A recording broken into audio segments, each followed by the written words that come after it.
Halo, apa kabar anak-anakku semua? Semoga selalu dalam keadaan yang sehat dan semangat.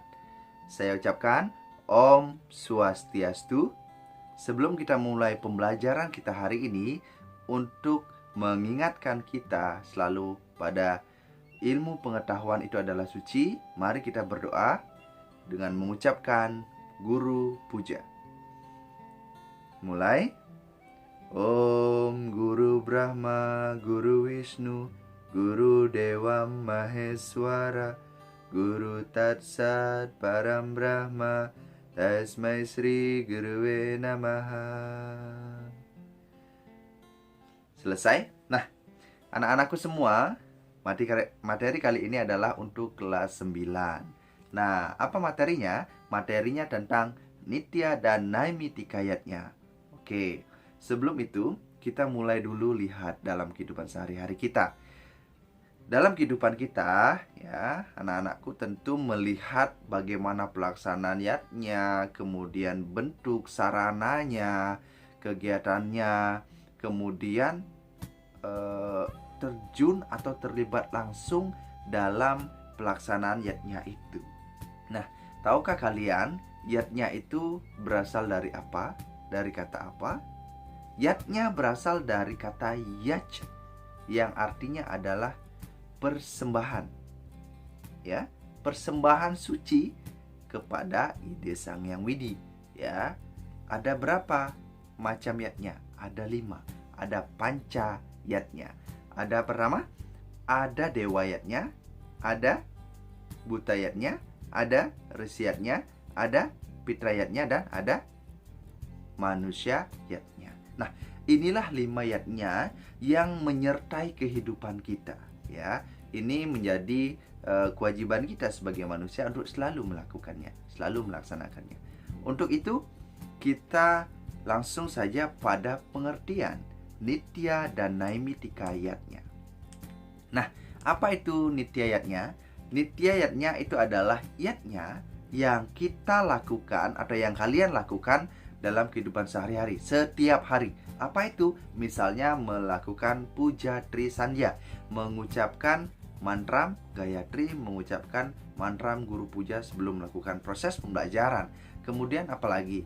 Melakukan yatnya sesa, atau sebelum kita menikmati makanan, itu kita persembahkan dulu kepada leluhur kita, kepada dewa, ya, sebagai ungkapan terima kasih kita. Nah, kemudian Naimitika yatnya. Nah, tentunya kalian sudah sering nih ya mengikuti pelaksanaan persembahyangan Saraswati, Galungan, Kuningan, Nyepi, dan lain sebagainya. Itu adalah Naimitika yatnya. Apa itu Naimitika yatnya? Adalah pelaksanaan yatnya yang dilakukan di hari tertentu, ya, tidak setiap hari, ya. Ada yang 15 hari sekali, ada yang 35 hari sekali, ada 6 bulan sekali, ada 1 tahun sekali. Nah, kita mulai dulu dari Nitya yatnya nih. Apa saja yang bisa dilakukan selain puja tri sandhya, mengucapkan mantra guru, dan yatnya sesa? Ada yang namanya Surya Sewanam bagi beliau yang sudah menjadi orang suci, ya. Yang sudah menjadi orang suci, Surya Sewana, melakukan puja setiap pagi kepada Sang Surya, pada hadapan Sang Surya.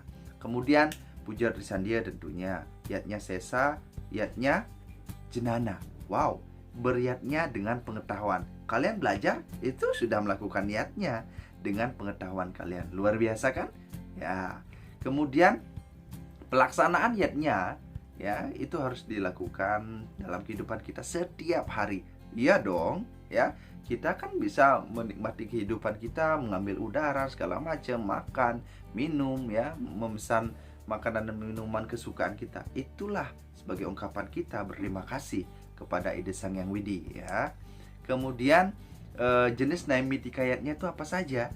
Pertama, berdasarkan penghitungan sasih. Tadi saya sudah di awal singgung, ya. Ada purnama, ya, ada tilem, kemudian nyepi, kemudian ada berdasarkan kejadian atau peristiwa tertentu, atau yatnya insidental, ya. Kalau misalnya ada orang yang kecelakaan, itu dibuat tuh ya. Kemudian ada orang yang Sudiwadani ya, yang baru masuk Hindu. Kemudian ada yang namanya Nanglok Merane. Di misalnya belakangan ini ada pandemi Covid, kita sebagai umat Hindu melakukan budayanya dalam bentuk Nanglok Merane ya. Kemudian ada Resigane atau Dewayatnya. Kemudian berikutnya berdasarkan Triwara dan Pancawara. Apa itu hari sucinya? Yaitu Buddha Wage, Buddha Kliwon, dan Anggar Kasih, Kajeng Kliwon juga. Nah, kemudian yang keempat ada berdasarkan wuku. Nah, ini yang selalu kalian kita tuh punya momentum ya. Misalnya seperti Galungan, kemenangan Dharma melawan Adharma, Hari Raya Saraswati, turunnya ilmu pengetahuan, kemudian Pagar Wesi ya, Kuningan, dan lain sebagainya. Nah, itulah pelaksanaan yatnya yang dilakukan saat hari-hari tertentu. Nah, mitika yatnya. Nah, kita lihat sekarang mulai ke dalam lagi berdasarkan jumlah atau kuantitasnya. Oh, ya, yatnya itu kan ada besarannya, ada besar, kecil, dan sedang. Nah, itu kita menariknya di situ tuh. Kemudian kita lihat sekarang apa saja tingkatannya. Ada niste, madya, dan utama. Niste, madya, dan utama ini bisa dibagi lagi. Kaniste, kaniste ning niste, kaniste ning madya, kaniste ning utama ya. Niste itu apa? Terkecil ya. Jadi sederhana, yatnya yang sederhana. Kemudian madya. Ya, madya itu artinya sedang ya. Sama juga terdiri dari 3. Madya ning niste, madya ning madya, dan madya ning utama. Begitu juga yang utama. Utama itu artinya apa? Yang besar ya. Utama juga begitu. Utama ning niste, utama ning madya, dan utama ning utama. Nah, itulah berdasarkan jumlah ya. Kemudian berdasarkan kualitas. Wow, ada kualitasnya. Iya dong ya. Berdasarkan kualitas pelaksanaan yang melakukan yatnya itu ya. Diukur dari tamasika, rajasika, dan satwika. Wow, kita lihat nih. Yang tamasika apa? Tamasika itu yatnya yang dilakukan tanpa mengindahkan petunjuk sastra, tidak menggunakan mantra, tidak menggunakan dharma gita, tidak memberikan daksina, dan tanpa keyakinan. Wow, apakah ada orang yang melakukan yatnya di zaman Kali Yuga yang seperti itu? Ya, kalian bisa menilai ya. Kemudian Raja Sikayatnya. Raja Sikayatnya itu yatnya yang dilaksanakan dengan penuh harapan. Waduh, ada motifnya nih ya. Kalian rajin-rajin belajar tuh motifnya adalah biar dapat uang saku yang banyak dari orang tua. Ya, tidak seperti itu. Tetapi adalah demi kebaikan kita. Yatnya itu kan dari kita untuk kita sendiri. Tuh ya. Jadi kita harus menyadari itu. Dari kita, oleh kita, dan untuk kita. Kemudian satwika yatnya. Yatnya yang dilaksanakan berdasarkan serada, mantram, ada dharma gitanya, ada daksinanya, ada pelayanannya, ada sewanam, ada serada, keyakinannya kuat. Nah, kemudian syaratnya apa saja? Syaratnya ada nasmita, anasewa, mantra, daksina, sastra, lascarya, serada ya. Ini adalah syarat dari pelaksanaan yatnya. Yang menjadi dasar adalah keyakinan ya. Keyakinan kemudian tidak bersifat pamer. Nah, oleh karena itu di zaman Kali Yuga ini yatnya itu merupakan perilaku yang sangat mulia ya. Ini patut diketahui, dipelajari, kemudian dipahami lalu dilakukan. Kemudian di zaman Kali Yuga ini ya, pelaksanaan yatnya ya, kita sebagai generasi muda Hindu tuh harus melek, tahu ya, mempelajari,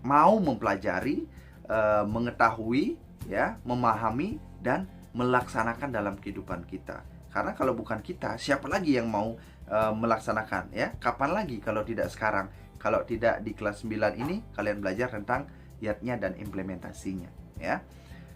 Ini di ini ditegaskan juga ya dalam ajaran Weda bahwa pelaksanaan yatnya yang dilakukan oleh manusia itu untuk keberlangsungan alam ini, gitu ya. Nah, oleh karena itu sebagai generasi Hindu, kalian patut bersemangat ya untuk mempelajari, mendalami segala hal-hal yang berkaitan dengan kehidupan kita ya. Salah satu yang mendasar adalah pelaksanaan yatnya. Semoga pertemuan kita kali ini dapat memberikan manfaat. Tetap semangat, jaga kesehatan, dan terus belajar. Terima kasih. Semoga pikiran yang baik datang dari segala penjuru. Saya akhiri dengan Paramesanti. Om Santi Santi Santi Om.